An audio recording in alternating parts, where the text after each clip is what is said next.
I've built a 100% open source Linux-enabled Flipper add-on board.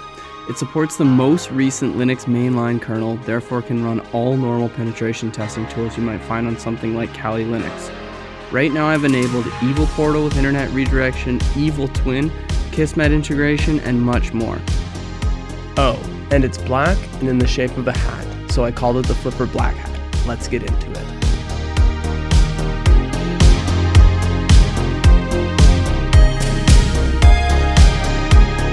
This video is sponsored by PCB. What is going on, you guys? I'm here to talk about my most recent open source project. I've been working on it for over a year and I'm so excited to finally talk about it out in the public. So this is the Flipper Blackhat. It is a fully open source, 100% open source. The software used to make it was open source as well. It's all developed in KiCad. It is a Linux-enabled Flipper add-on board.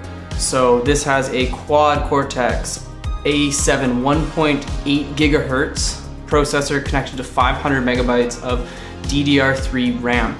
So why did I decide to build something like this? Why did I decide to basically build an entire router and put this on top of a Flipper Zero? So about a year ago, over a year ago now, I made a thread on the Flipper subreddit asking what sort of hardware people would want to see. And the most upvoted comment was someone that wanted to see a board that could do the Evil Portal attack but also redirect users to the internet.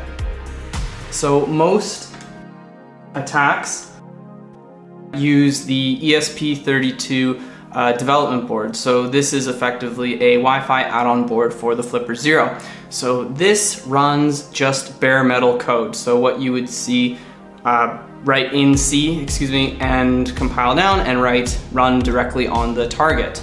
So this task of redirecting to the user to the internet after having an Evil Portal attack would be extremely challenging with something like this. But not for this. This, as I said, runs a full-blown, built from source, most upstream Linux distribution. I am currently going to be listing a few of these on my website. If they sell out, there's a link where you can subscribe and get an email when I re-up my store. Feel free to do that. If you're interested in this sort of stuff, subscribe to this channel. There's going to be probably a few more videos coming out on this device. Yeah, so I hope you like it, and let's get into the details. The device features an all-winner A33 quad-core 1.8 GHz microprocessor connected to 512 megabytes of RAM over a DDR3 bus. An SD card holds the file system, a Wi-Fi module is connected over SDIO, and there's two USB-A ports to connect more Wi-Fi adapters or other peripherals. Finally, there's a USB-C port that's mainly just for serial connection.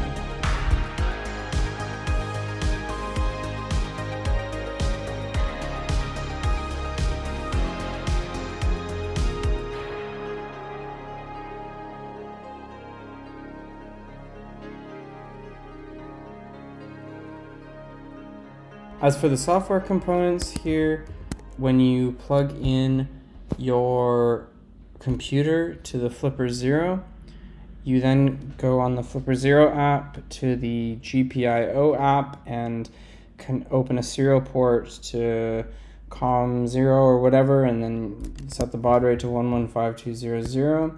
Then you should see your device come up in your dev directory, or on Windows it'll be called COM1 or whatever. So I'm now in the Flipper in the Flipper Blackhat terminal right now. So this is just a standard Linux file system. I can check dmessage to see boot logs. I can check running processes. I can edit files with VI, standard stuff. I've written an app called the Flipper Blackhat app. And the purpose of this app is, obviously when using the device, you're not going to connect it to your computer and use it. That completely defeats the purpose. You want to have a script launching app, which I'll show right here. But this app, which is you can load onto your Flipper itself, will be able to access various components of the Flipper Blackhat. So for instance, I can type in Blackhat Wi-Fi list. No, I can't. I can type in Blackhat Wi-Fi dev. And this will then give me my 2 Wi-Fi chips. And typically the output of this Blackhat script is going to be such that it can actually fit on the screen of the Flipper. So the output you see here is going to be what you see on the screen of the Flipper, and you just have to scroll through it and select the app. So other options are Blackhat Wi-Fi Connect, WLAN 0. So this is going to go ahead and connect to my home network.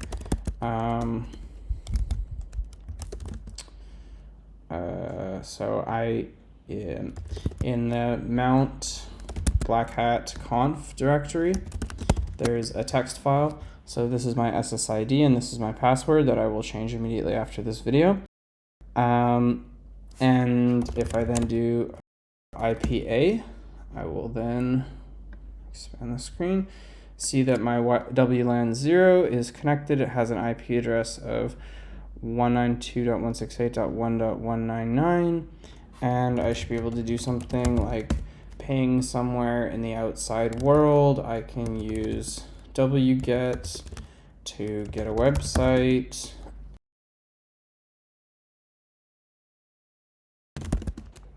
And that's what google.com looks like. Yes, and then I could do something like Blackhat Wi-Fi AP WLAN 1.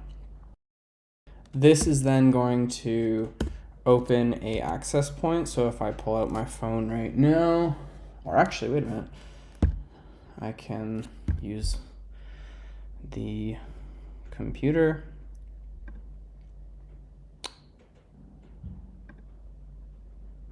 So I can then see that there is a Flipper Wi-Fi access point available to me.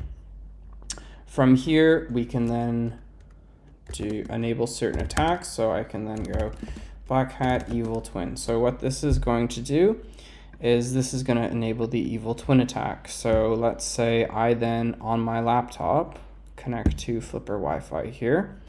Through my Flipper device, it's then telling me, okay, so someone's connected, and this is actually going to then, so if I then go to the internet, hopefully I don't have anything embarrassing open, I could then do a Google search, and all of my traffic is being routed through my Flipper Blackhat, then through to my home router.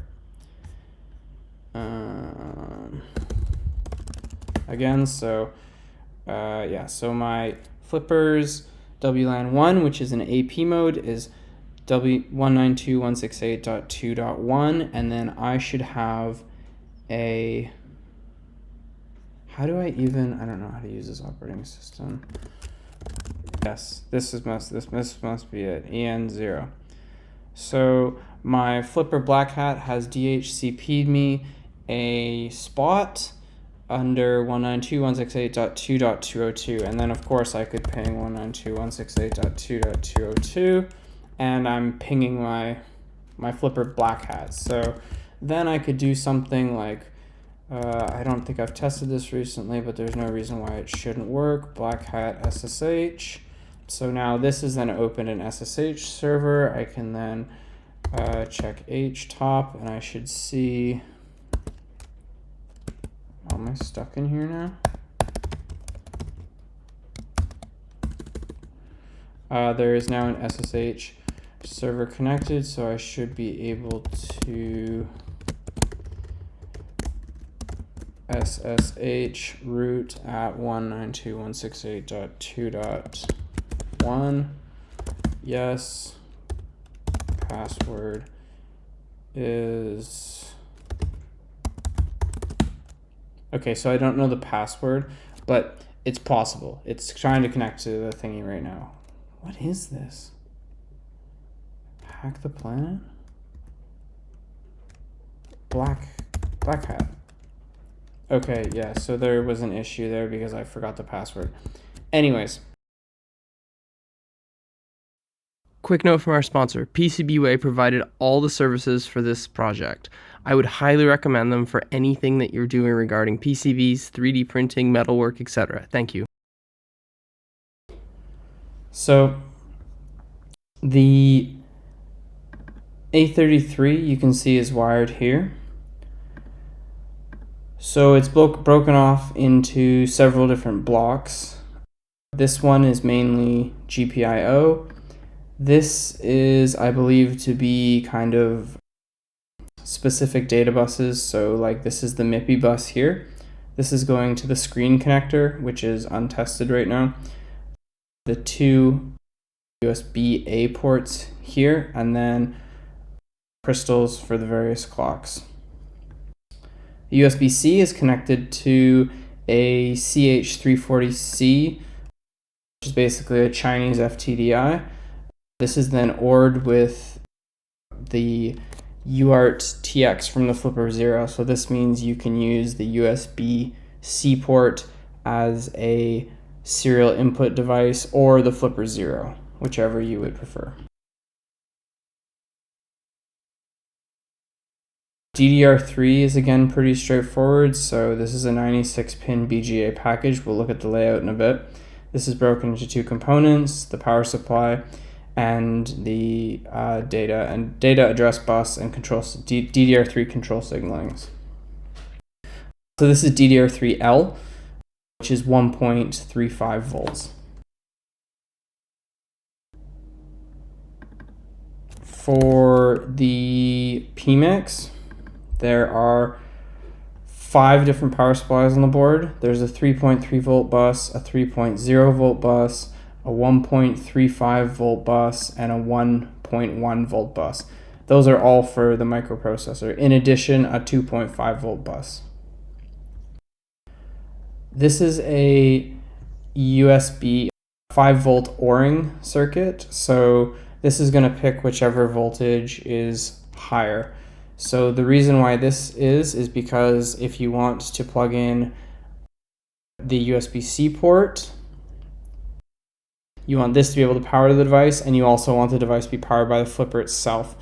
But if you plug in both of these things at the same time, the grounds are connected, and then you have two 5 volt buses that might be a little bit different with very little impedance between them, so you have very high current flowing. So this is effectively ORing those two voltages, so it's going to take one or the other one, but not both of them. And this was a nice TI part, LM66100. Yeah. Each one of these has a very specific startup time, which is required for the microprocessor to work properly. These voltage rails have to come up in a sequence. They can't just all come on at the same time. So this is set by a capacitor on this SS pin of these TI regulators. So MIPI DSI, there is a charge pump controller for the screen. As I said, the screen is untested, and I'm not considering it to be a feature of this device right now. There is a PWM dimming signal coming from the microprocessor, so this can control your screen brightness, and panel the panel effectively connects through this FFC connector, and the backlight is being driven by this chip, and the data comes through this MIPI DSI bus. There's some TVS diodes for protection on the USB-A bus. The SD card is connected over an SDIO bus, which comes into the main block here. Here's the SDIO bus 0, and the SDIO bus 1 is connected to the Wi-Fi chip, which is in this block here. So this is the SDIO bus. This is the Wi-Fi chip is an RTL8723DS Realtek module, which supports 2.4 gigahertz Wi-Fi and also Bluetooth. These are the headers that connect to the Flipper Zero.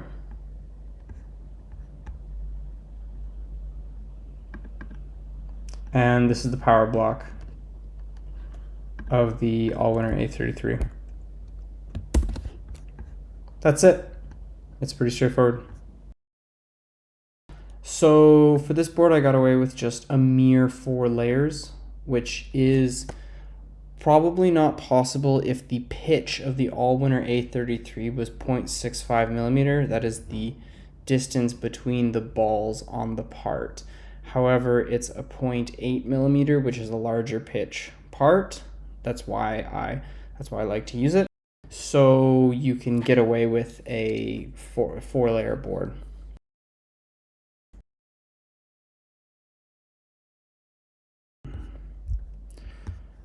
So here's where the Allwinner A33 sits. So as you can probably notice, there's quite a few grounds, and the nets that are covered by these polygon pores are the power pins.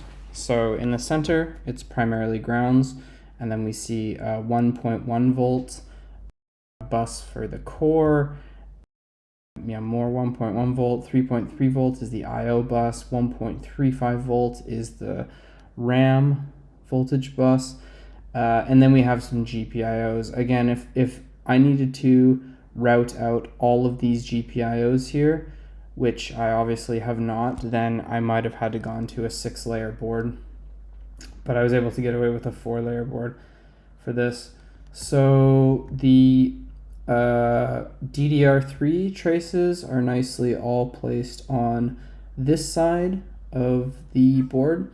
KeyCAD 8, or maybe it was KeyCAD 7, I don't know, I can't really keep up with the versions nowadays, has just come out with quite a nice length tuning tool. So this was used to tune all these traces to all be the correct length, and this is done because the data goes on the bus so quickly that you effectively want all the data to arrive at the same time. So you want all the traces to be the same length. So that's why you end up with the swigglies.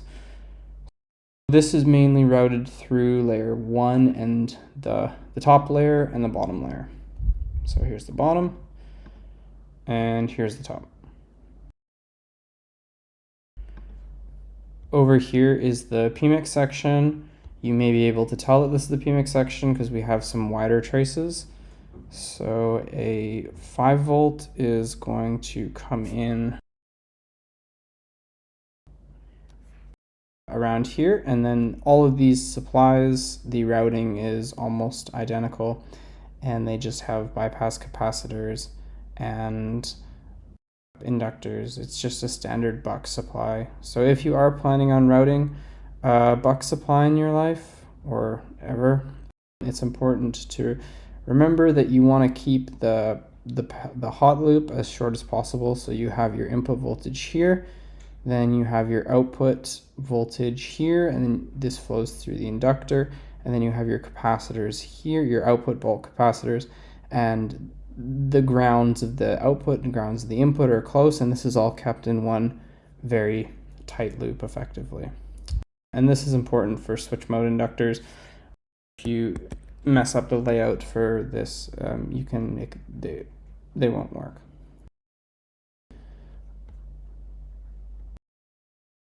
Yeah, so the SD card is here on this side of the board, while the